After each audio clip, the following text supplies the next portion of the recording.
This week, we look at Gander, Newfoundland, Canada, where a man's crimes are uncovered by a tactic that may or may not be legal. Welcome to Small Town Murder.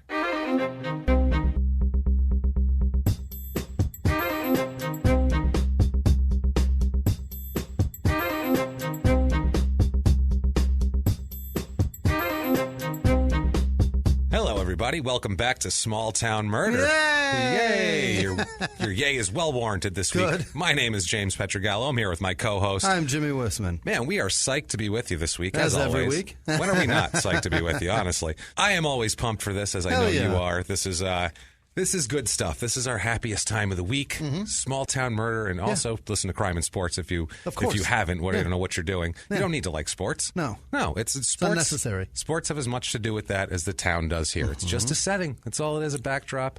Just gives you some insight. Just gives you some insight on what's going on with the person. But we want to thank everyone for their iTunes reviews this week because we had a huge week with those. That's crazy. You guys are awesome. We're pushing toward 2,000. We're almost at 2,000, that's kind of like the level where the big boys are. You know what I mean? That's when people go, oh, those people got people to listen to them. Yeah, exactly. Right. Yeah. We did notice this week we were beating Alec Baldwin. That's fucking awesome. That's pretty funny. So if you have not yet, please get on iTunes. I know it takes a few seconds to get on there. You got to sign in and all that. It's a pain in the ass, but this is a way bigger pain in the ass to put all this together. So if you could do that, that would be terrific. It helps us out immensely on the business end. iTunes and their weird algorithms and the weird way they make their charts. It's so silly. So it's a weird combination of all sorts of things, and weighing in heavily are those reviews. So that's, you guys are keeping us on the charts and keeping us in good standing. So thank you guys so much. Also, too, guys, sometimes it's not enough. Sometimes people are like, I left an iTunes review, but I don't feel fulfilled. I'm not whole. I have a hole in my soul right now. I'm empty. And that emptiness can be filled by going to patreon.com/crimeinsports, which is our aforementioned other podcast.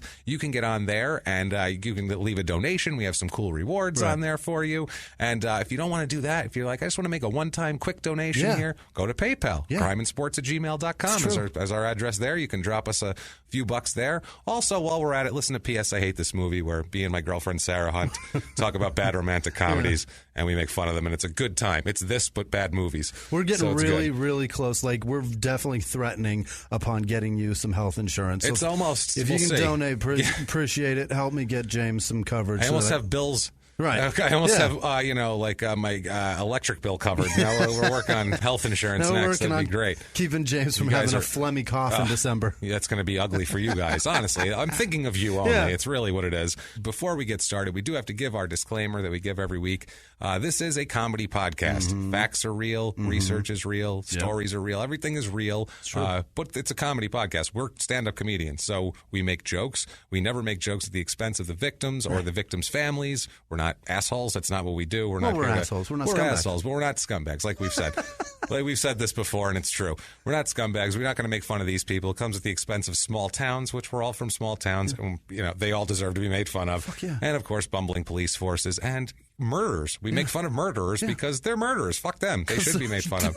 They're the assholes. That's right. If nothing, at the very least, they should be mocked. Let's just say that. At minimum. But beyond that, without further ado, Jimmy. Right. We have to get to something huge here. Yeah? We have to get to this case. This week, we are heading out. Last week, we were in Oklahoma. Yeah. This week, we're heading away from Oklahoma. We're heading out of the U.S. What? We are going to Canada this week, guys. Get your parkas. Canada. And I said before, we went to the U.K. Yeah. We did U.K. a few episodes ago. We're going to do Canada. Australia. We know you're there. We see you. We've gotten tons of responses from you guys and case suggestions and all that. Thank you, guys. We're going to be in Australia within the next few episodes, so don't worry. We're going to be all over the place. Also have a case in Italy we're going to cover and all that. We're going to go international, but let's go to Canada this time, which is not that international from us. It's attached to us, and we kind of think of it as it may as well be America because all the population's on the border. It's like if someone was a dick and they had a nice little brother. Right. You were like, well, he's a dick, but his little brother's a nice guy. That's Canada. No offense calling you our little brother, but because you're probably in size pretty similar. But you have like 30 million people. We have 350 million. So we're going to call it little brother just based on population. They're basically exiled Americans. That's what they are. Plus, we're bullies. So that's the other thing. You'd be the little brother who's gotten wedgies and everybody feels bad for you because we're such dicks. You have to be attached to us. Out of your hair. Yes, exactly. Let's go to Gander, Newfoundland, Canada. All right. Let's go there. Or Newfoundland and Labrador, I should say, the official province title, Newfoundland and Labrador, but that's a long title. Let's just call it Newfoundland for now. Yeah. So Gander, Newfoundland, Canada. It's on. They got 2 dogs named after that province? Not bad, right? That's pretty impressive. Not too shabby. We don't have any. No, that's where dogs go. That's where they come from. Yeah. Big dogs come from there. Good ones. Two of the good best solid dogs. Yeah. A couple of solid dogs coming friendly, from up there. Very big, lots of hair. Good shit. Yeah. Good family dogs. Yeah. This Newfoundland, if I can explain it, because if you're not from Canada, you probably have no goddamn idea where Newfoundland is, just like I didn't before. Right. I knew it was over east somewhere, but it's on the far east side of Canada. Okay. It's on the Atlantic Ocean there. Oh, is it? Yeah, it's all the way over. It's like above Maine over there. It's basically separated into 2 parts. Okay. There's like kind of a mainland, Newfoundland, that's attached to everything, and there's like a big island in Newfoundland, so there's 2 parts. This is on the island part. This Gander. It's on the eastern central part of this island, kind of up north. Northeastern, we'll call it. Northeastern part of this island. They're big islands. Really? Yeah, in terms of space, they look pretty big. Wow. Not that populated. Well, no, because it's all fucking cold. It's cold. Yeah. It's cold out there. It's wet. It's cold, and we'll find out exactly what kind of it's there for. Yeah. This ain't the Grand Caymans, by the way. No. This is this is cold islands. Right. Yeah. This is Antarctica almost. This is where big hairy dogs come from. You know what I mean? That's that they need that for warmth. Big hairy water dogs that rescue people. Absolutely. It's on the northeastern shore of Gander Lake, which makes sense. Postal code A1V. That's the postal code, guys. That's so bananas. I don't know anything about Canadian postal codes, so I'm not going to make fun of it because I don't even know what it is. I just know that's their area, their zip code type of thing. Area code 709 if you want to give a call to Newfoundland. It is a big town in terms of mileage. It's 40 and a quarter square miles. Okay. So it's a big town. It's a big, there's a lot of space up there. Yeah. It's Canada. If one thing Canada has, it's space. You bet. They have a lot of space for you. It's plenty. It's such a huge country to think there's only 30 million people there. It's like, where are they? The landmass is ridiculous. Yeah. And you think about like Toronto's a huge city. Yeah. So like, a good percentage of their population's in Toronto and Vancouver and Montreal and Quebec and Calgary maybe. And they're all down south. And that's it. And then there's like 12 hunters with a big hairy dog wandering around the rest of the country. I feel like that's Canada. That's how we look at you guys. Yeah. Sorry, but that's of plaid. It's what? Look at it as that's how the world sees you. Yeah. Hey, true or not? We're sure it's not true. It's not a threatening one. It's not a threatening one. Right. It's not an insulting way of looking at you. It's just we picture you a nice little house covered in snow with smoke coming out of the chimney. Right. That's all. Yeah. Comfy. Drinking a beer with a higher alcohol content than normal. This place was settled in 1936. Okay. It's the site of the Gander International Airport, which is how this town started. It was chosen for construction of an airport in 1935 because of its location. It's close to it's like the northeast tip of the populated North America, not up in the Antarctica or anything like that. Now, during the Second World War, it became important. They used they used it as a kind of that's a base, basically. They used it to get people in and out from up there. During the Second World War, there was as many as 10,000 soldiers residing there for American soldiers, British, and Canadian soldiers during the war. Yeah, absolutely. They had about 20,000 American and Canadian fighters and bombers stopping there en route to Europe. Okay. So it'd be like the last stop, you fuel up, and then you can go to Europe from there because it's literally the last stop. Before the Atlantic. It's all water. Yeah, before it's all water and Greenland, which I'm not sure if that was a... If you know, the Greenland and Iceland, the difference is that Iceland is green and Greenland is ice. Like, that's the weird shit. That's so weird. Yeah, they got very confused. Yeah. I think they got a little confused making those here. After the war, it grew... It's an airport. It's an airport town. Okay. It's a refueling stop for transatlantic flights. Yeah. So they'd stop there if they were on their way to Vancouver or somewhere on the West Coast. In 2001, on September 11th, for the September 11th attacks, there was a lot of people... they closed all the North American airspace was closed pretty much. So there was a lot of people stuck. So they came up with something called Operation Yellow Ribbon. 38 civilian and 4 military flights that were bound for the U.S. Were ordered to land in Gander. Oh, that's so nice. They were stuck there. Yeah. And so these people were stuck in the middle of Newfoundland. But it's better to be there than over American airspace with F-16 scrambled. That's absolutely true. There was 6,600 passengers and crew members.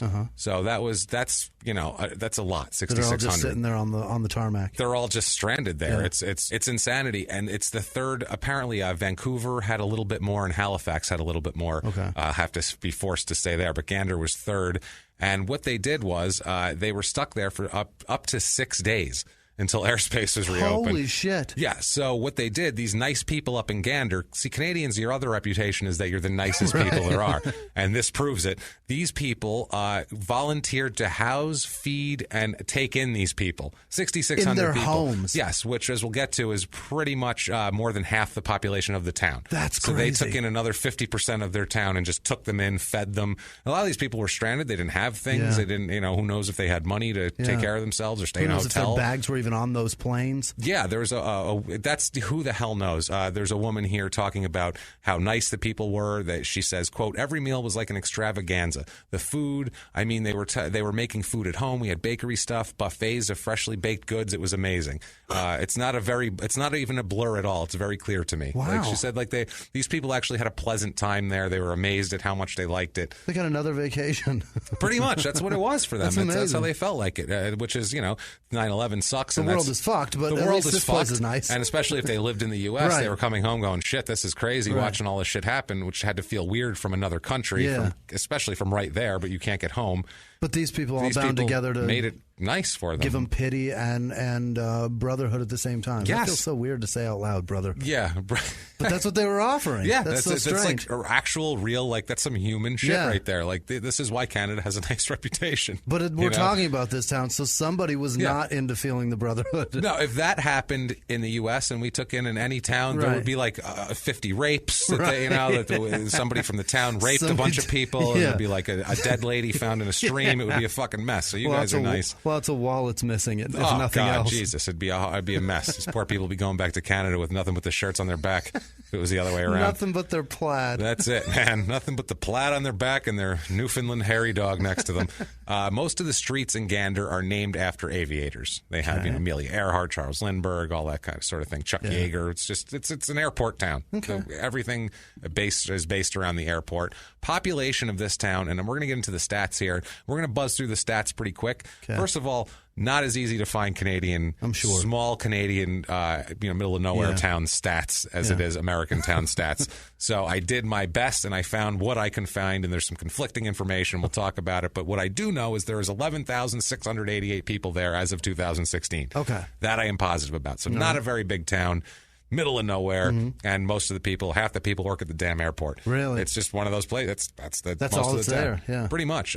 It's like their airport is like the railroad is here. Yeah, like that's what gets. That's what it is. But it's because there's no way to put a railroad in there because there's so much water. It's up there, and I'm sure they have all frozen, and lakes. There's a lot of lakes in Newfoundland too, especially on this island. A lot of lakes, a lot of natural bodies of water. I'm sure it's beautiful too. I've seen the pictures. It's gorgeous up there. I mean, it is like if you want to go, I don't know, fishing, or you want to go, you do something outdoors, you go, that's the place right there. Right. That's the clean, cool air. You know what I mean?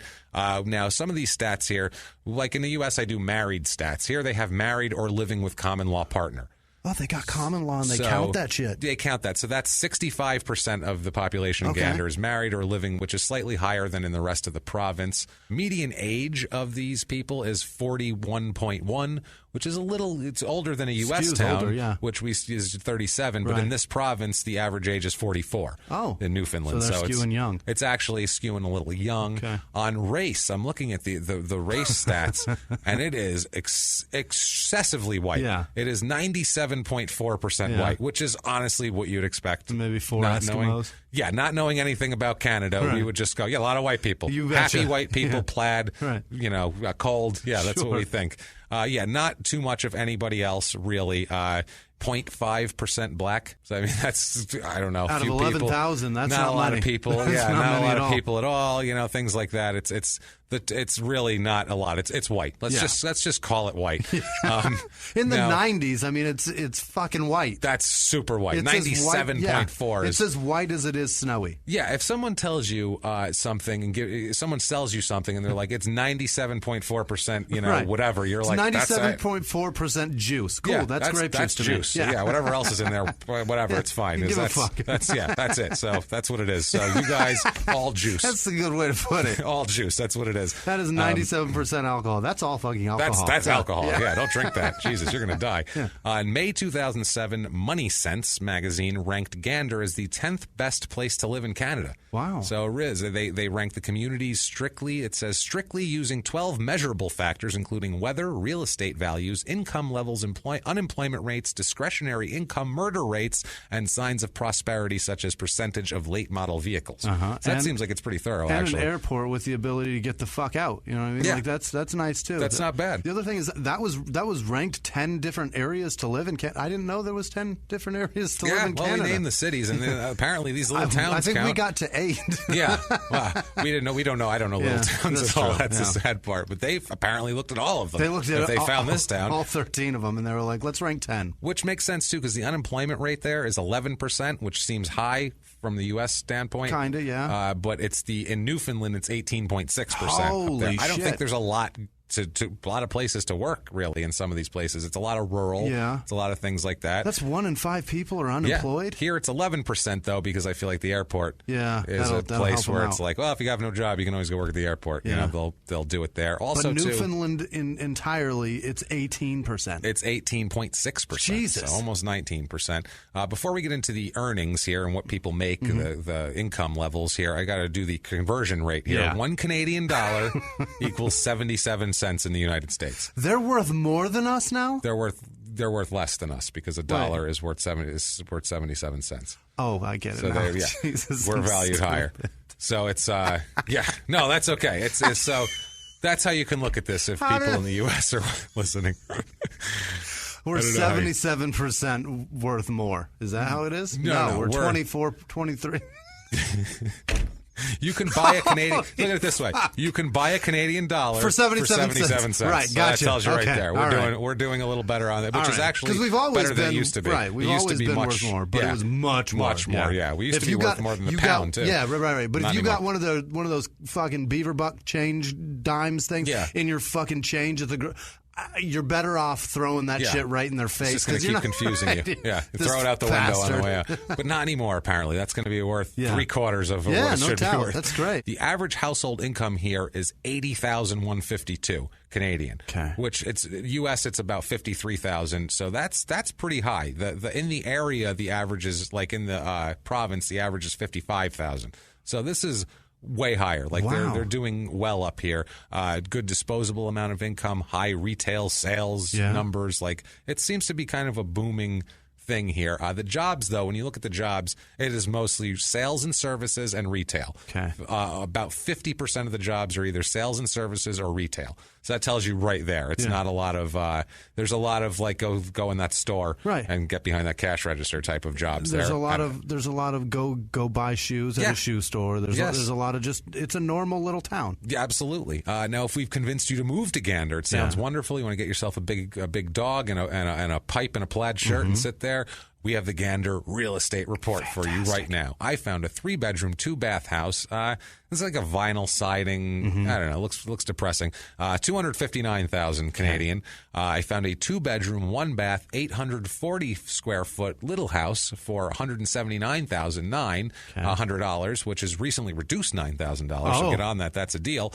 And then I found a 5-bedroom, 3-bath, 3,300 square foot, really nice family home, $324,900. And that's like $200,000 here. That's 3/4 of that, whatever that is, and that's recently reduced about $15,000 too. So you guys jump on that deal right now if you're in Gander. You got some beaver bucks to save. Oh baby, things to do in Gander. Oh man, so many things to do. Think about it. You can look at the ocean. Yeah. You can stare at the lake. You can help people that are stranded. You can walk around the airport. There's a lot of shit to do. There's a lot of shit to do. You can go to the North Atlantic Aviation Museum. I'm in. That I'll go look at. Guys, if you're in need of entertainment, what do you do up there for entertainment in Newfoundland? What is it?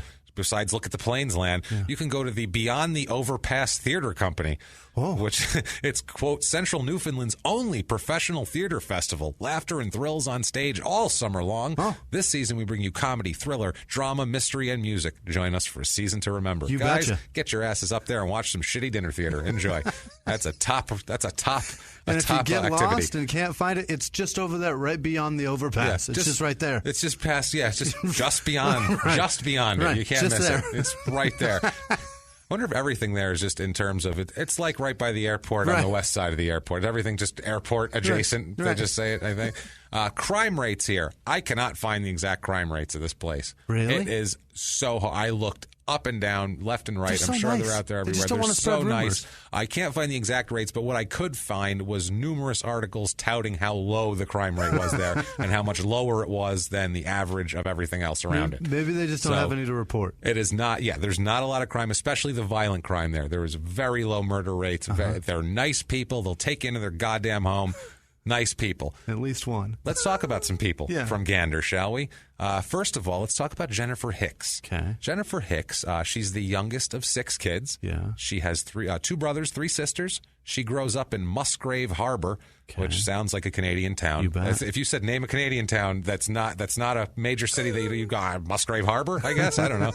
Sounds like a Canadian town. It's a town of about 1,000 people outside of Gander by about an hour. Her father died when she was a teenager. He used to work on dragger boats. I don't know what that is exactly. It's a fishing boat. I assume it's something you drag and get fish or drags nets, probably catch a shrimp or something. You catch a Labrador in there. I don't know exactly what you do, but her mother was a home care worker who died as she became an adult.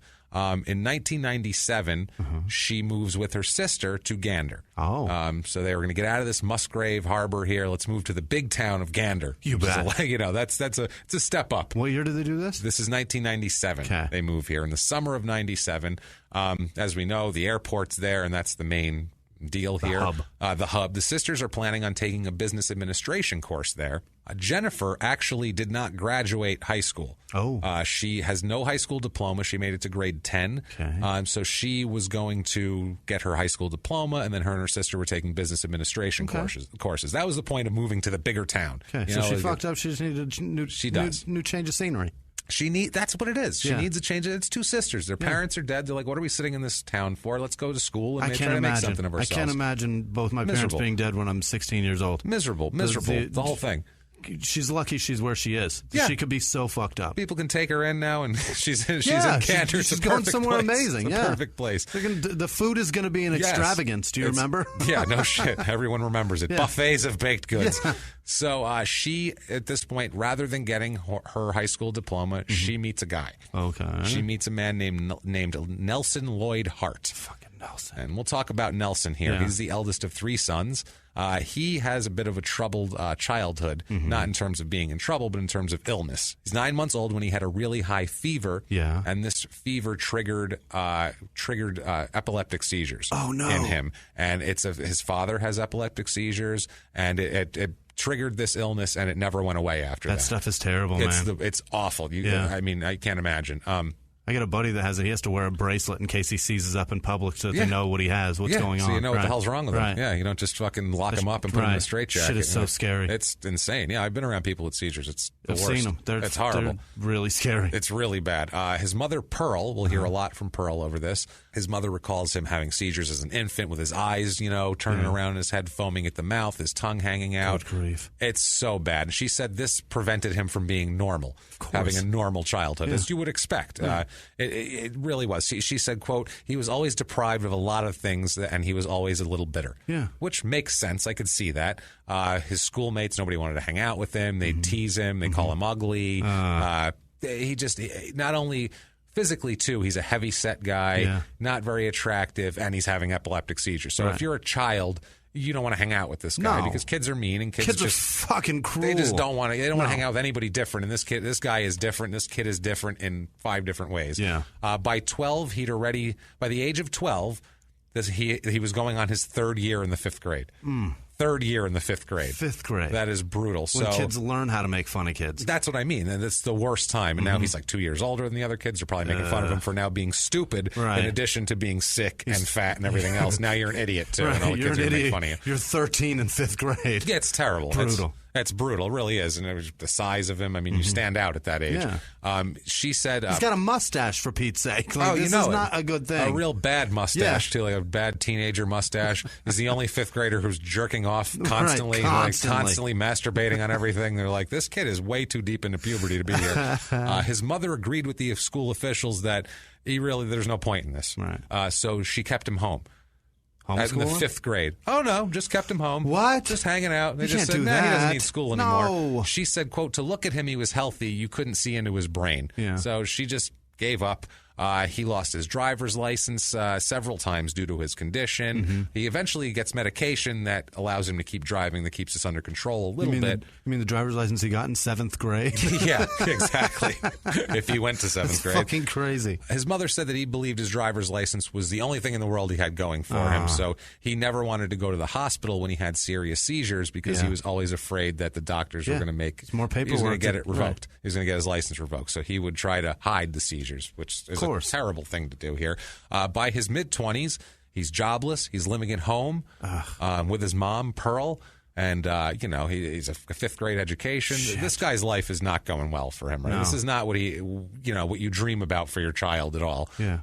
It really isn't. It's tough. Now, Pearl at this point, a man moves in. She has a relationship. Okay. She has a common law husband. And he moves in, and he doesn't like it at all. Nelson does not like it at all and threatens to kill him. Yes, Nelson threatens to kill the common law stepdad. You don't get to do that, Nelson. Not great at all. Now that's going to it's going to stand out a little bit as a red flag. So the common law, the stepfather here decides maybe he should move out. What do you think? He just threatened to kill me. Yeah. He's really not doing anything productive. Right. Maybe we should kick him out. He's 20. Yeah. His mother just said, quote, he was sort of a child in a man's body, which makes sense because he only went to the 5th grade. Pearl, that's kind of your fault, too. And you know? Exactly. I mean, you could have done something, Pearl. Right. I mean, I don't know what her life was like, and I don't know what kind of knowledge she had. I don't know the wherewithal she had or the ability to do anything or anything like that. But you got to try harder for your goddamn kids to just pull them out in the 5th grade and go, okay, Nelson, sit at home. You can't do that, when he's 20, you got to look in the rear view and go, I kind of Norman Bates'd him. Like this is not a good way to raise a kid. That's exactly right. His seizures kept happening worse and worse and worse. They became so severe that in October of 1997. The provincial government out there in Newfoundland arranged for him to receive live-in care. Okay. Now, this is a point of contention. I've read several different things. I've read 100 different things about this, and half of them say this and half of them say the other thing. Okay. This makes sense to me, but we'll see here. Apparently, the live-in care that they received turned out to be Jennifer Hicks. Okay. She was the live-in care person. She was the nurse. At this point. She was the nurse, and So Hart, Nelson, he liked her. Yeah. Obviously. But how many girls do you think this guy meets? He's how many met women 4 does in he his meet? life, you know what I mean? And his 3 mom, of them were mean to him. His 5th grade teacher. Right. He does not meet women. He doesn't go out. He doesn't go to the club party. He doesn't have a job where he can meet anybody. So if a woman comes into his home and is semi-attractive to him, he's going to be all over that shit. He's my favorite person in the world. Yeah. And before long, apparently, him and Jennifer hooked up. Oh, boy. They were together. So this... Honestly, I've never expected him to find any woman at all that would be with him, but she found someone he found someone. Now, this caused Jennifer to lose her home care job because she's not allowed to date patients.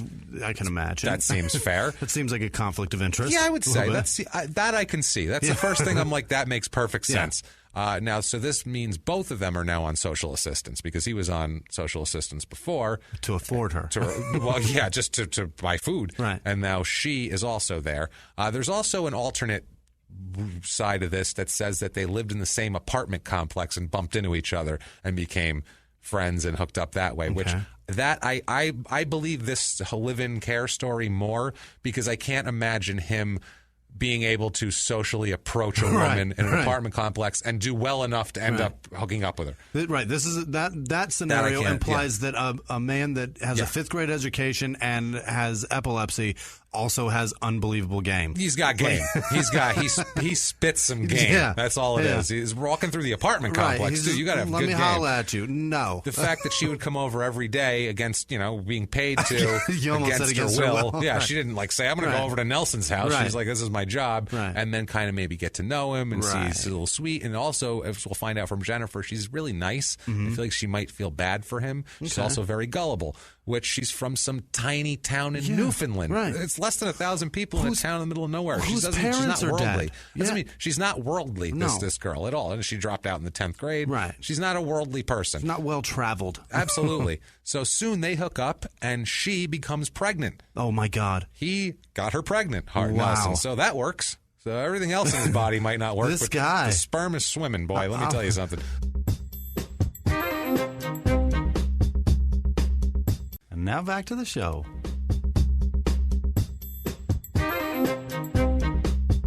I'm kind of proud of him at this point. I mean, he found a woman that would tolerate him, and but here's the thing: they're both on government assistance, and now they got a child in the life. Jesus, not just a child. Oh my God, she is pregnant with twins. No, twins, which is the worst scenario for this. That's the hardest way to get through life. The hardest way, especially if you have nothing. Oh my God! Apparently, this terrified Nelson. Of course, he was worried that the kids would also have epilepsy.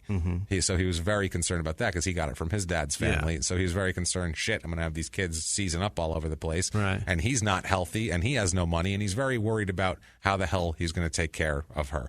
Of everybody, all of three the kids, of them. Everybody. Yeah, he's a big guy too. By this point, he's a big guy. He's about 6 years older than Jennifer too, and she's about 5'5". She's petite, and he's 300 pounds. He's a big dude, and he's balding. What? He's a big, balding, heavy-set, epileptic guy. So, and now he's got twins coming, and no prospects, and no way of taking care of them. Yeah, not to turn it into like a vanity thing, but is this a cute girl? It doesn't matter, honestly. It doesn't matter, and I don't know, honestly, because I didn't see pictures of her back then. I'm just fascinated by this right now. It's insane. It's insane. She's a nice person. She's a tiny young girl, nice person, clearly incredibly gullible. And also too, she's got some gumption to try to change her life. Yeah. You know what I mean? It's that sort of thing. She's got a drive to try, at least. Yeah, that's what it is. And now she's pregnant with 2 kids. The mother, Pearl, his mother, says still that seizures controlled his life. Yeah. And this also made him suffer from depression. Yeah. Same thing. After a while, this relationship progresses. She's pregnant. All this is going on. You would think that he would be happy, and maybe this would get him to a better place in his life. You would imagine. Well, I mean, just to the fact that he's going to have twins, which most people, if you're going to have kids, it's kind of an exciting thing. Listen, I had a job. My wife was pregnant with our first kid, just one. I was sweating bullets. I was losing my fucking mind. But you also weren't a 300-pound epileptic with a 5th grade education that probably never thought he would have a wife, a family, anybody that would even want to. He probably didn't even think he'd have a friend, this guy. Yeah, no doubt. And now he found a woman who's willing to be with him and have his children. So, I mean, in that point, he's got to at least feel like he's being accepted by something or somebody. But it's so weird, too. He was a nice guy outside of threatening the common law husband with murder, his mother's husband. But after this, he starts getting a little different. Jennifer said, quote, "It was after he got me, he turned around. He started getting violent and all this kind of stuff, getting mad and smashing up furniture. He was a jealous and violent person." So this comes out of nowhere. She didn't expect this. She was working at the Albatross Motel. Yeah. She was cleaning and working the desk and that sort of thing. Just, that's the job that she could get around there. And she's trying to support her goddamn family and this fat bastard here. Yeah, sure. So she's doing that. He didn't like her working there. Didn't like it at all. He would wait for her in the parking lot. Didn't like her working there. That was no good. And then when she'd go out, he'd wait for her in the parking lot of the mall while she went shopping. Oh, no. Things like that. Like, he's very, very jealous. And controlling. One time he put a knife to his own throat. and vowed to take his own life, and it's insane. And telling her that she would be blamed for it. It's like, if I kill myself, they're going to blame you for murdering me. I have a knife and blah, blah, blah. So, I mean, he's trying to be controlling. Yeah. Controlling is a big thing for him because, honestly, probably, too, he's never had a control of a goddamn thing in his entire life, including whether he can sit there and not shake violently. And so I can see this. He's never had a girl in his life either, and he doesn't want to lose it. He doesn't know how to treat people. Right. And he doesn't know how to treat people. And not being around, not having any social interaction past the 5th grade, you don't know how to treat people. And I'm not making an excuse for his behavior whatsoever. No. Don't treat people like this. You know ahead of time. I'm sure his mom said, hey, don't threaten women. Right. I'm sure at some point his mom said that, or he's heard that, or he saw it on a TV show or something. It's not that. I'm just saying he hasn't had the practical practice at this of actually interacting with people and knowing how to not drive them away from him. Jennifer was super excited about the twins. They found out 5 months in, and she was super excited. 5 months in, she found out that she had twins going on. Okay, there was twins. And percolating in there. Not 5 months after being pregnant. Okay. Only in America, only in America would that happen. It'll end up in a dumpster outside of a prom somewhere. So she's super excited about it. Nelson is not so much excited about it. He's kind of being unemotional about the whole thing. Now, the girls are born in March of 1999. Okay. 2 little girls, both girls.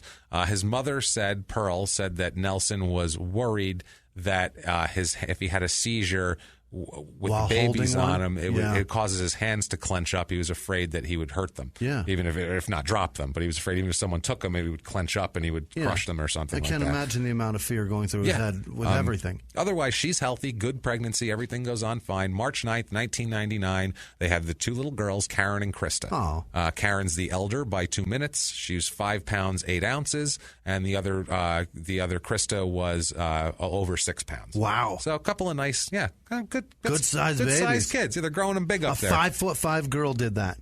5'5" girl. Amazing. Pumped that out. So good for you. Her. Good for you, Jennifer. Jennifer's tough, man. Yeah. I like this lady. A strong girl. They're delivered C-section to not kill her, which is good. Yeah. That's helpful. To not kill her. Krista, the second one. She's the second one, but the heavier one. She is the bigger personality. She's very bossy. She's the one who's like, we're doing this, and that's it, and directs the other one around, which a lot of times with twins, that's how it is. All right. They were very close, though. They dressed them exactly the same. Ugh. The girls wanted to be dressed exactly the same, too. They liked it. They thought it was cool. Well, that's fine, then. They were just happy-go-lucky kids that thought it was neat that they looked exactly alike. That's all it was. March of 2000, they get married. Okay. Local justice of the peace, they get married. So that's a nice, once you have twins, maybe you should probably worry about, let's get married. What the hell? Why not? You generally figure that out before the kids, but in the event that it happens, whatever. As long as as long as there's a happy ending, I don't give a shit. Exactly. Right. They didn't make a big deal out of it, too. There's just a casual thing. Jennifer said she wore jeans and a T-shirt. That's nice. Down to justice of the peace, whatever. He wanted to be married, Nelson. His mother said that all he ever wanted out of life was, quote, to work and have a family. That's all he says he ever wanted. Okay. Now, well, he's got one of those right now. Absolutely. Now, before this, in 1998, he broke his neck in a car accident. Holy shit. Didn't cripple him or anything, but he had a broken neck. He broke a vertebrae in his neck in a car accident.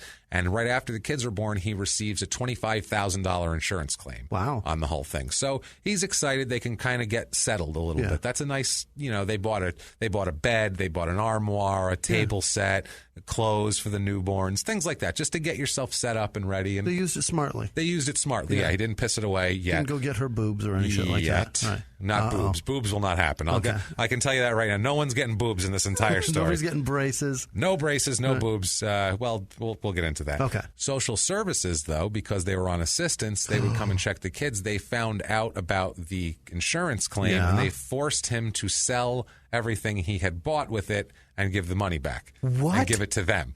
Relinquish the money. That's not very cool. I don't understand how that works. I don't know Canadian laws, but his mother said that's when everything started going downhill. The social services after that, because they were, not being able to provide for their kids, was threatening to remove the children. Yeah. They told Jennifer that she's going to have to make a choice between the girls and Nelson. They did this. Nelson's brother, Melvin, offers to take them in. Yeah. Only not him. Just Jennifer and the babies, not him. So how bad must that feel? That's rough. Looking at everything right now, Nelson really gets fucked with a lot by everybody. He does. Like he's getting government assistance. Yeah. He gets in an accident. He gets insurance money, and then the government says you're not entitled to that. You're not That's entitled fucked up. to it. Yeah, it's messed up. But he's also an asshole too. He doesn't. She says this whole time that he doesn't pay any attention to the twins, and he seems to resent them. And she remembers when they were about a year old, she was feeding them, and Nelson comes in the room and wanted something from her, and she was like, I'm feeding two kids right now. He said, quote, "You care more about them youngsters than you do me." Yeah, motherfucker, that's how it works, asshole. Yeah, they came out of my fucking body. They're my kids. This is how it works. You're supposed to care more about your kids, They asshole. can't take care of themselves, you moron. They're a year fucking old. You're a grown man. You're an adult. Yeah, you fat fuck. Go do Make something yourself with yourself. some soup, Jesus you fuck. Christ. Oh, that makes me mad. Another time, she said he kicked his foot through the door of one of the kids' rooms because they wouldn't stop crying. So he kicks a hole in their door, which that'll get them to stop crying. That's going to make them cry more because you just scared the fuck out of them. She said he never hit them, but was always mean to them. Yeah, and violent. He gambled. He begins gambling. At one point, whatever furniture they had, he sold. Yeah. He would cash the family's social assistance checks. He said he would go over to Jennifer said he would go over to a local pub and play the machines there.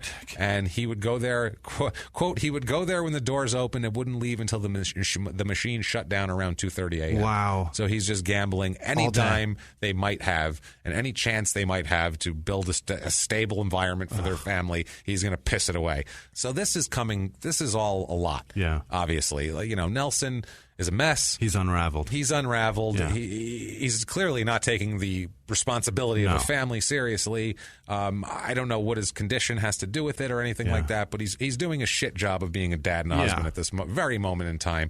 On August 4th, 2002, Jennifer's getting ready to take her twin daughters, both of them here, to the Demolition Derby. Okay? They're going to the Demolition Derby. The Demolition Derby is part of a big festival that they're having there. It's the Festival of Flight they're having, and it's got all sorts of shit, and it's their big Gander festival. Right. I didn't mention it in the things to do because I was going to talk about it now. Gotcha. So they're there. They're going to go to the Demolition Derby. It's a very nice sunny morning. The kids, Krista and Karen, they're dressed nice, ready to go. They're apparently they like getting ready and stuff, so they're like not a mess or anything. They're like girls. That. They're girls, and right. they're girly girls like that. So they're ready to go. Out of nowhere, Nelson, who doesn't do shit with the girls ever, it just doesn't care. He offers to take them to the park because Jennifer said she needed about 45 minutes. She got the kids all ready. She needed to take a bath and get her makeup on, get ready to go out for the day. You know what I mean? She took care of the kids first. So he says out of nowhere, "Hey, I'll take them to the park." Well, you do that. That seems like a nice thing. And she's like, fuck, that's helpful. Yeah, that'd be great. They won't be running around my feet. Wow. This all is of a sudden you give a shit? Yeah. Jennifer said about it, quote, "He didn't seem contrary or nothing like that. I said, all right, you can take them." You can tell exactly how these people talk by the two quotes we've had from each of them. They're like, hey, they care about them youngins more than me. So it's one of those things. It's like, this is very Alabama, Canada here. This is nothing. It doesn't sound contrary or nothing. So it's one of those things, not to make fun of her, but you know how it is here. So she lets them go. They set out. They go to Little Harbor, which is right near there. It's a little town right on the lake. It's real close. It's about 10 kilometers away. So that's close. A few miles away. 6 miles. Yeah, exactly. So he goes. She starts getting ready.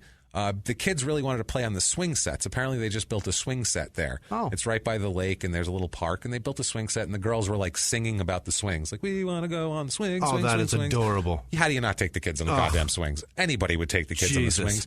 So maybe Jennifer thinks, you know what, he's finally getting melted by these little girls. They're melting his heart, and I'd take him on the swings, too. Yeah. Fine, go. But there's a problem. 20 minutes later, he comes back.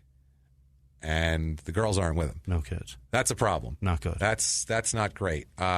He tells her, this is his story that comes out later, and we'll get into the details of the whole thing. He tells the police that he saw one of his daughters fall in the water. He's unable to swim. He can't swim at all. So he threw the other in? So what he says is he jumped into his gray Dodge Shadow and drove for help. Drove for help. That's not what you do. No. Also, by the way, has a cell phone in his car. Okay. Doesn't call for help. He gets in his car, he drives for help, and arrives home. That's where he goes for help, home. That's not where to his house. 10 kilometers away. Yes. Unbelievable. Jennifer said, quote, he said that Krista was in the water and he drove all that way and never called nobody and never done nothing about it. I asked him where Karen was, and when I got in the car, Karen wasn't there. Oh, my God. So she thought you have one of them at least. Yeah. No, he said he's like, oh, no, I just left her at the park, too. She's on the swings. Yeah. Like, she was singing. So Jennifer's freaking out. They arrive. Yeah. This is the most horrible. Imagine the feeling in this poor woman. I have it right now. Yeah, we both have kids. Yeah. I mean, we both have 2 kids, and this is insane. This is your biggest nightmare. This is not how you react to one of them being injured either. This is why you don't want to you let your kids out of your sight, because you worry about crazy shit like this happening. Yeah. So it's so bad. So they arrive at Little Harbor at the park there on Gander Lake, and the first thing they see is by the wharf, Krista is floating face down. Fuck. So she is dead in the water. That's over. Actually, the ambulance got there. She was still alive. She was floating face down, but she was still alive. Karen, the other little girl, was pronounced dead at the scene. Where was she? They found her in the water. She was God. She wasn't floating right there. They found her. Krista held on at the hospital, and she died the next day at the hospital, which is... Christ. I don't even know what to say. Again, I would say this all the time, but it's like, what the fuck do you even say about that? These are 2 3-year-old girls. Like, you can't get any worse than this. This is fucking horrific. Now, his story on the whole thing is he said when he got there, he took Krista out of the back seat and put her on the ground and then got Karen out. And he said just as he put Karen down outside the car, he shut the door and he said he had a massive seizure. That's his story. He said he recalled one of the girls running, but he can't remember whether she was running toward him, running toward the water. He said, and this is the mother said too, the twins were very frightened of seizures when he had them, which I don't blame them, these poor kids. And, they would hide from him if he had one at home. They would go run and hide because they were scared. They didn't want to see anything happen to their dad. I've seen a grown adult have one before. They're fucking scary. It's scary for a 3-year-old, and it's your dad. I can't imagine. He said he thinks he saw Krista go into the water, he said, but he said he was all confused and out of it from the seizure. He said, quote, all I could picture was Jennifer. Where's Jennifer? I couldn't see her, but I could see her, but I couldn't get to her. So he was like having whatever he said, delusions, basically. He says he knows he got behind the wheel of his car, but doesn't remember driving home. He said, quote, by this time, I was starting to come around to my real senses. I said, oh my God, Karen's there too. He says as he went back, got Jennifer, as he sped back, he said, she said it didn't even seem like Nelson was going fast enough, but he had his foot but she was like, let's go faster. Shadow. I mean, let's be honest. It's not going to go very fast. No, it's as fast as a Dodge Shadow goes. Right. She said that they found Krista in the water, which unbelievable. Jennifer couldn't swim either. So she couldn't even. She started 3. She started searching for Karen. Jennifer. The wife didn't know how to swim either. What the fuck is going on here? So she shows up and she can't find Karen. And rather than diving in and looking for her, she has to go walk around the woods looking for her, hoping she's there.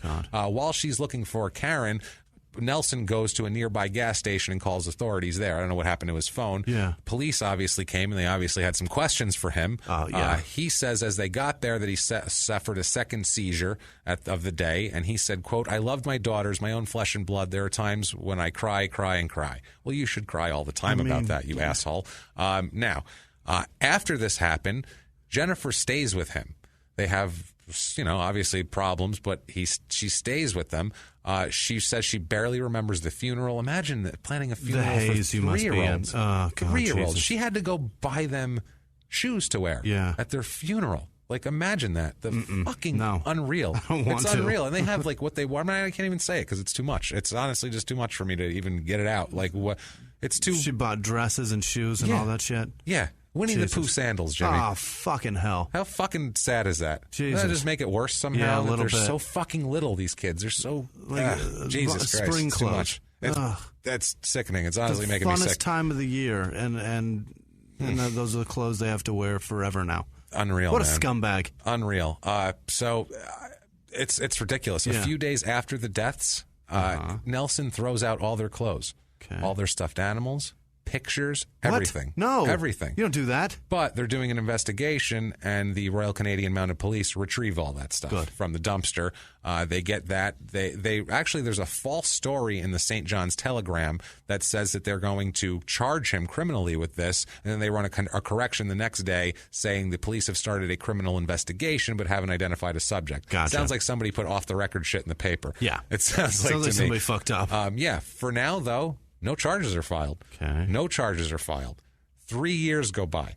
Okay. 3 years go by. February 2005. 3 years of him throwing shit away. 3 years of him after he threw the shit away. She's still with him.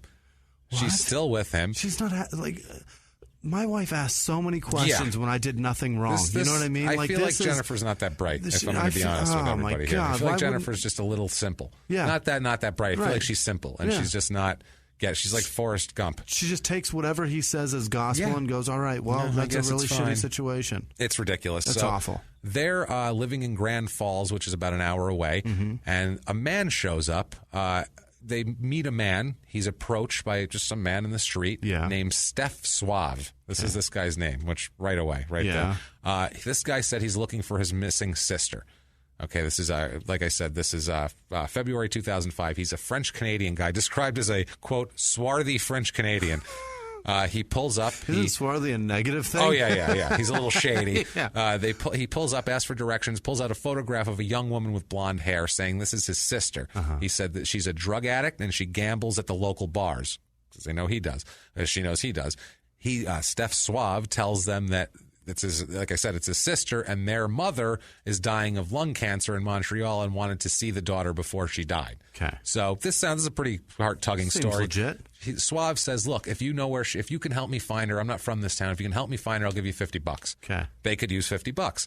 Hart said that could go toward a bed, is what Hart said to him. Nelson said to himself. Okay. He still couldn't find the sister. They looked all around. Suave gave him the $50 anyway and gave him a carton of cigarettes.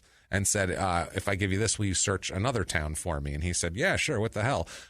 Jennifer thought it was a little strange, but Nelson said, no, he's legit. And they said, all right, fine. Out of nowhere now, Suave started using him for other things. He started talking about this mysterious big boss he has. He's saying he's a gangster, and he has this all-powerful boss that needs work done for him. It's really weird. The next day, after he didn't find her in both towns, Suave asks Nelson if he offers him more money and says, will you collect a package, take it from my hotel, take this package, and will you deliver it to somewhere? This story just got so weird. It got so weird. Nelson suspected there's drugs in the package, but he does it anyway. After a while, though, nothing happened. Suave is giving him all sorts of odd jobs, just different things. He said that he had a group of associates. They ran a trucking outfit and handed Hart business cards with the name on it. It was BCW Transport. Complete a Toronto address, the whole deal. They had Nelson cart a ski-doo in a U-Haul to another town. A man signed an invoice, the whole deal. Like a water ski? Yeah, like a ski-doo, like a water ski. Ski-doo. Yeah, ski-doo. Sea-doo. It says I have ski-doo. Okay. In the actual documents of the court documents. It might be a ski-doo. I know they're called sea-doos, but they called it a ski-doo in court. Right. So I said ski-doo like a fucking moron. It's a sea-doo. Anyway, also had him drive a brand new Pontiac Grand Am somewhere. This is so weird. Yeah. Over a few months, Nelson had earned more than $15,000 working for this guy. Whoa. Also, too, they were taking both of them. They were taking Jennifer out to dinner with them. They were going out to dinners. Nelson would take Jennifer to like a fancy hotel for the weekend because he had money in his pocket. It was crazy. He bought a headstone, actually, engraved with two angels for them. That was $4,000. That was the whole deal. She had a Winnie the Pooh dolls encased in waterproof plastic cubes by the thing, which, whatever, I'm not going to get into that. We both have made the same face. Yeah. It's enough with fucking Winnie the Pooh. Yeah. He paid $6,500 for a used 2000 Pontiac Sunfire, which, this guy loves shit cars. Yeah, he loves them. Oh, my God. That's a fucking Casey Anthony car. Yeah, it's ridiculous. It's an awful car. Yeah. It's a mattress for their bed, the whole deal. She's just buying necessities. Yeah. They just said it was he said, the Lord finally answered my prayer, he told his mother, with this Suave guy coming and doing the whole deal. Jennifer or Nelson, neither of them had a job.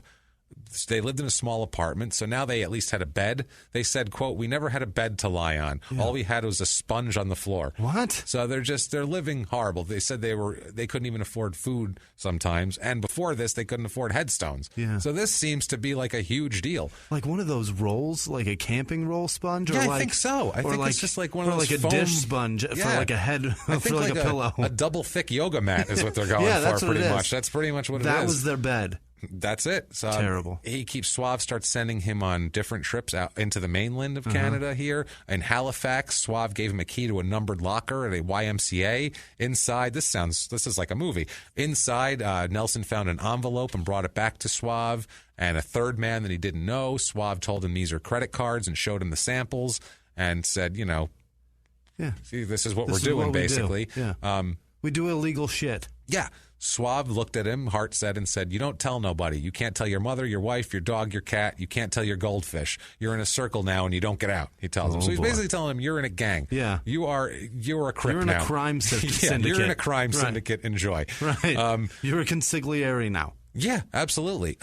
He would take him on to different things, too, where he would take him to, rough somebody up. And Nelson didn't have to do it, but he would Suave would rough somebody up in front of him and that sort of thing, and just to show him that he was a gangster. You fuck up, we'll leave a horse on your sponge. Yeah. We'll leave a horse head in your sponge bed. In your sponge bed. Suave asked him, Suave asked him, what about if you have to pull the trigger? And Nelson replied, I have no problem with that. Oh my God. Insane. They're in Montreal. Suave calls Nelson, and he says, we got to go see the boss. Okay, this is the big boss. Word had arrived that he was saying is that a member of a rival gang was going to tell police that he witnessed Nelson drown his daughters. That's what he tells him. So the boss... Suave, they meet with the boss, and he tells him this boss controls the underworld. Yeah. This is, this guy's the one. Yeah, people go. They said if you go to you go to see him, he's rich and powerful. He might be there to help you, or he said people might get cremated when they go there. Flush down the toilet, bye bye, type of thing. This is his That's quote. what the guy said. This is what the guy was telling him. Flush down the toilet, bye bye. Yeah. Unreal. So Nelson said he was a hard looking fellow. The boss. Nelson said that the boss told him, tell me how you done away with your daughters. That's what he said. And so Nelson said, never, sir, never. I never hurt my daughters. I'm an epileptic. And the boss said, oh, no. Don't go lying to the boss. Don't lie to the boss. So Nelson says he was terrified. And he says, he said he thought he'd be made to go away if he went against the boss. So he says he just uttered his confession. He said, I drowned my daughters. I pushed them over the wharf. And he told the boss how he, knocked him into the water with his knee, bumped him off the deal.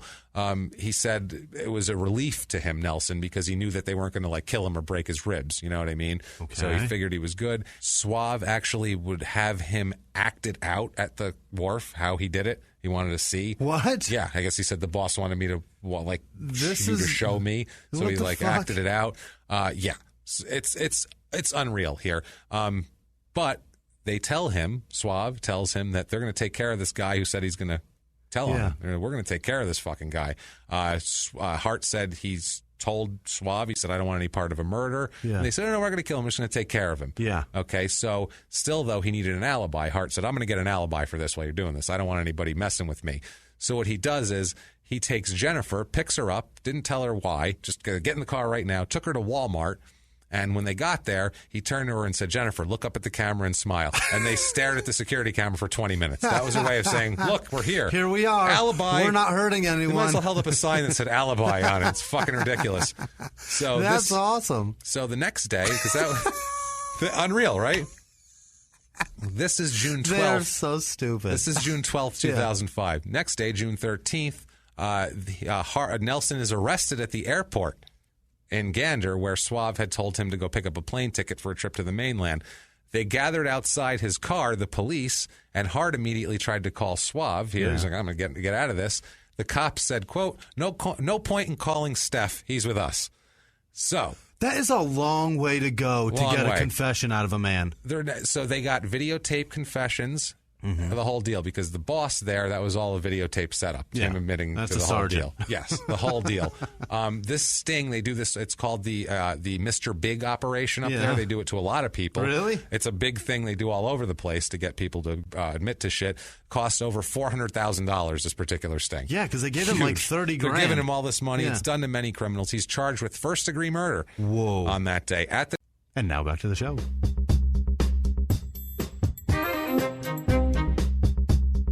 At the trial, they showed the jury the hidden confession. Sure. They showed them the hidden tape.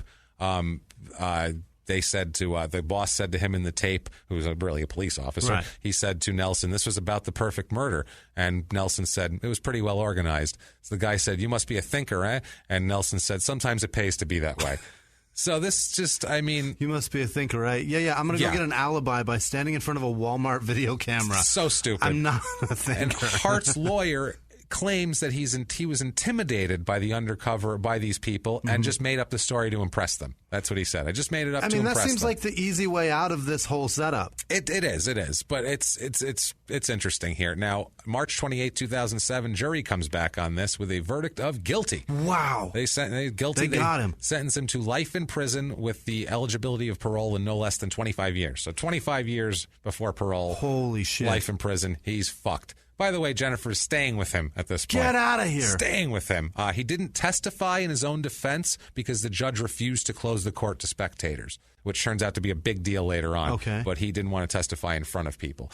Hart said in a brief statement that, he said he didn't do it. He said, quote, "I'd like for the people of this town, the public, to know what was done to me. I was told to go against the crime boss. I tried to tell him the truth, but he didn't believe that." So she... There's no crime boss, bro. No. Jennifer Hicks is still fucking visiting him in prison. People are like, guys are asking her out. She's turning them down. Shit like that. I got a murderer back. I got a murderer. I got to go. Unreal. So September 17th, 2012 is an appeal to the Supreme Court in Newfoundland and Labrador. Three-panel judge here unanimously decides that Nelson should have been allowed to testify in privacy because of his tendency toward epileptic seizures and the stress of thinking and speaking clearly with so many people around. Mm-hmm. The judges also ruled that the audio and video transmission of his testimony could have been provided to the spectators outside the courtroom. He didn't need to be there. So, yeah.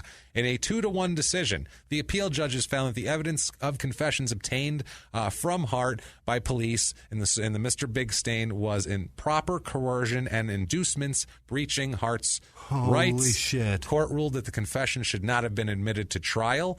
It was a 2-1. There was one dissenting. The majority appeal decision says that evidence should be tossed out. Police preyed on his vulnerabilities by offering him cash and friendship. Court ruled that they deprived Nelson of meaningful choice about whether to give an incriminating statement to Mr. Big. Quote, "Mr. Hart was coerced into incriminating himself in circumstances where the reliability of the resulting confession is questionable.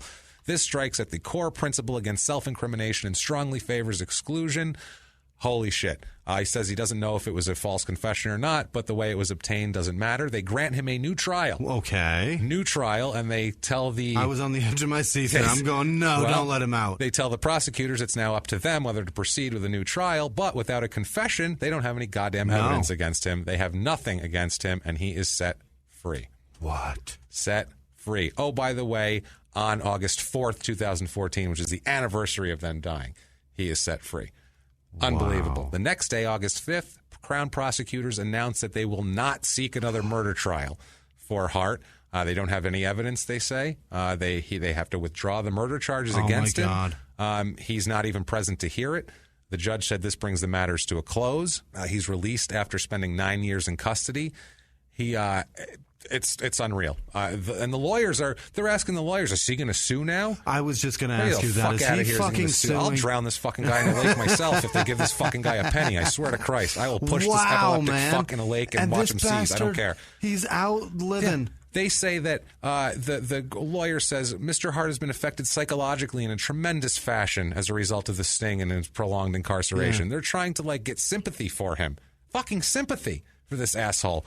Unbelievable. So he's released to an undisclosed location.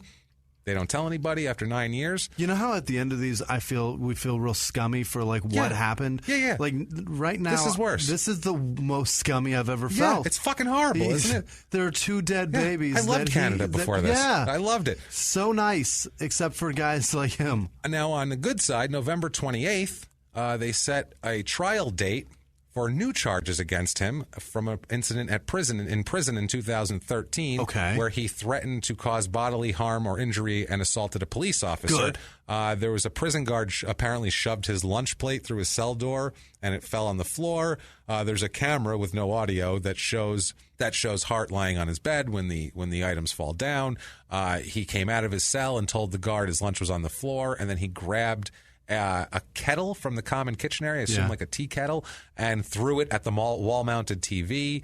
The video shows all this. He then goes back into his cell. Corrections officers go in to get him. There's a whole big deal. Hart, in this video, Nelson's lying face down on the ground, appears to be yelling and all this shit.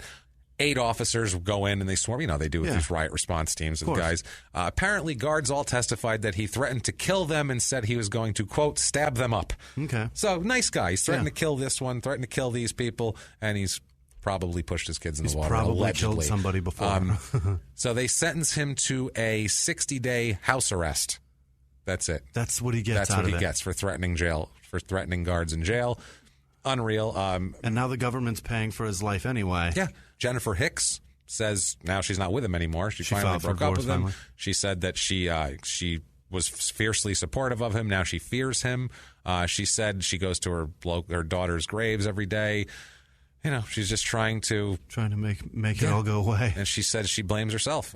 She has a quote here. Quote, "I blame myself. If I had the time back, they would never have gone with him. Why didn't I keep them home? Who other can you trust with your kids other than their own father?" Fair. It's fucking so fair. Yeah. It's so fair. She says, thinking back, that she was always a little suspicious of what happened at the park, and she would sometimes ask him if he had, quote, done away with the girls. And he would say, "No, I never done away with the girls." That's all he would say. But she said there was always something in the back of my mind that I didn't believe him. I didn't trust him. All the stuff that the police saved from the dumpster that he threw out, she still has the things in plastic bins in her closet in her apartment, which I don't blame her. I wouldn't be able to throw that stuff out either. She lives in St. John's. Nelson is currently living somewhere in St. John's. His mother says he's being looked after and treated as, quote, his nerves are bad. No one will give a location because people will go there and rip his fucking head off. I would hope so. Even in Canada. Even those nice people will do there. Jennifer wants him to be back in prison. She said, quote, "It might take me years. They might find something else I don't know. Why should he be walking the streets happy-go-lucky, getting away with the girl's death while I'm suffering every day of my life without these precious little angels? If there is anything in my power that I can do, I am doing it. There is no justice for me and my girls. It's like me and the girls are just washed under the rug." Jesus. Poor fucking people. Why she got to use washed? Yeah, no water. God, that hurts. Fuck, these poor people, man. Sorry, this poor lady, this Jennifer Hicks. I mean, I feel so bad for her because her daughters are dead, and at the same time, I'm like, God damn it, pay attention. Her whole life is filled with death, though. Yeah, you know, it is. like everybody dead. dies except for her sister. Everybody else is dead. Except for this asshole and this fuckhead who she wishes he's dead. So for staying like. I don't know how she would stay with. I guess I commend her loyalty or whatever. But I mean, how the fuck do you not just go? No, that's just. I think if I have 1% of my brain, that's 97.4% white. If I have 6.6% of my brain, even that little bit, that says maybe I'm not with him. Right. Fuck him. I can't be with him and not want to stab him in the throat. 97% innocent isn't innocent enough. No, not innocent fucking enough. Holy shit. What a mess of a story. That story fucked me up. I had a terrible week of sleep because of this. I kept thinking about these little girls, and it just drove me crazy. And I hope it doesn't do the same to you guys. I hope we could make it semi-enjoyable along the way. If you enjoyed that story, or our telling of it, as I like to say more accurately, Jesus Christ, please get on iTunes and let us know. Give us 5 stars. I feel awful. It helps us a ton. Doesn't matter what you say. Like we said, patreon.com/crimeinsports or PayPal. You can do crimeinsports@gmail.com. We have some awesome people we're going to give shout-outs to now who did just that this week. Jimmy? Heather Budd, Selena, Gretchen Oswald, David Smith, Brittany Harrington, Tyler Card, Amy Reiners, Dixon Balls. I'm going to go ahead and assume that is a fake name. I'm going to hope that's a Dixon pseudonym. Balls. Yeah, I'm going to assume pseudonym on that one. Let's go ahead. I'm going to go with fucking amazing still to read that. Dixon, Dixon. Wow. Balls. That's that's something right there. That's awesome. Milo Grant, Sean Kerrigan, Peyton Shaver, anonymous donor. Somebody gave us a large donation, which was incredibly sweet. So thank you. Didn't want them said, but thank you so. You have no idea what that means to us. Honestly, thank you. Katie L, Jamie Crawford, Dan Gardner, David Newsom, Naomi Jones. Naomi James. Jesus. Arthur Thurman, Monica Robertson, Casey Turk, Rebecca Doe, John Joyce in the UK. That guy's awesome. Yes. This one's so tough. Marjolaine Spitz or Spitzy or Spitz. Yeah, she knows who she is. We love you. Such Thank a you. tough name. Thank you. Carrie Clark and Lisa Morrow. And from Jake Hinka in Michigan, he said, I was listening to your Eufaula, Oklahoma episode in which you mentioned that modern soldiers don't have shit on World War II vets. As a former soldier who served in Afghanistan, I have to say you're absolutely right. Those magnificent Thank you for not being mad at us. Those magnificent bastards deserve the moniker the greatest generation for more reasons than I can even begin to list. That said, you guys are amazing. I love both podcasts. Stay awesome. Jake from Michigan, not State Farm. Nothing against the military. We were just, it was mainly a Hitler thing. Yeah, it was about Hitler. Those guys were amazing. Yeah, and they did it, and you did it too. Yes, Fucking thank you, man. for Thanks, finding, everybody. Thanks for finding Bin Laden. Whether you fought in Afghanistan or not, thank you for listening. Honestly, we appreciate the shit out of it. Jimmy, you want to give him your social media? At Whisman Sucks, WHISMAN Sucks on Twitter, Instagram, and Snapchat. And thank you all for sending me all those amazing pet pics this weekend. It was my favorite fucking. Don't send me your pet pics. That made I don't this give a shit. weekend Jimmy's go a by nice. so. I love animals. I'd be like, stop sending me your fucking dogs. I don't want to look at pictures of my own fucking dog. Send them to Jimmy. So thank you guys. That was a fun weekend. Yeah, not bad at all. Also, too, you can check me out at Stand Up Live in Phoenix, July 21st through 23rd with Paul Verzi, who is hilarious guy, New York guy, works with Bill Burr all over the place, really funny and a good friend of mine. So that is a show you definitely want to come out to. 100% good time all around. Also listen to the Verzi Effect, it's podcast. It's very good shit. You can catch up with me at Jimmy P is funny, or you can just copy and paste my last name, do all that. And if you want to get on the list for any of those, shoot me a message and I'll get you in for free. How's that sound? Oh, you can't beat it, guys. Can't beat it. We can't wait. Till next week, everybody. It's been our pleasure. Bye.